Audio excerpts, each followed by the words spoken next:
This little fella is the new Mavic Mini from DJI. It weighs less than 250 grams. You can fly it more than 4 kilometers away, and it can carry its own weight when flying.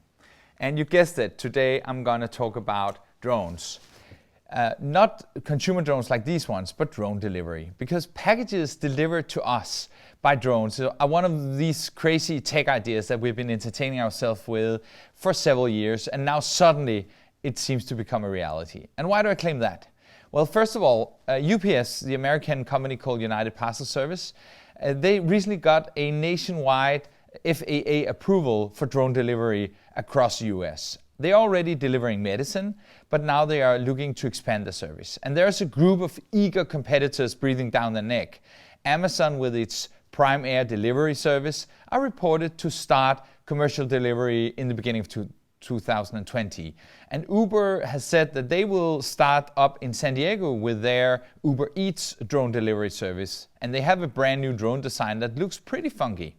And you have Google Alphabet. They have a company called Wing, and they recently teamed up with FedEx for quite a serious alliance and began delivering products. The first place is in Christiansburg, Virginia. We see a lot of other countries that are pursuing this as well. In Canada, they have a company called Drone Delivery Canada. They have been doing test flights since 2017, and they are entering commercialization as we speak. In China, there are several companies. One of them is Antworks.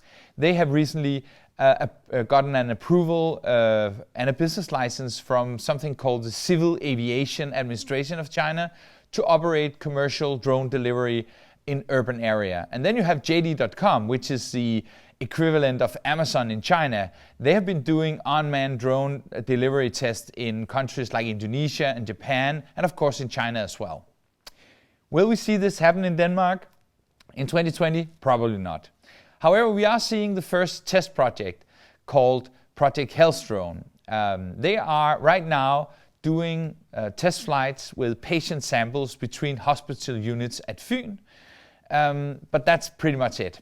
However, I predict that across the world, this kind of last mile delivery will shift from somewhat of a rarity to an everyday phenomena in 2020 in a lot of places. So look out for this next time you're traveling.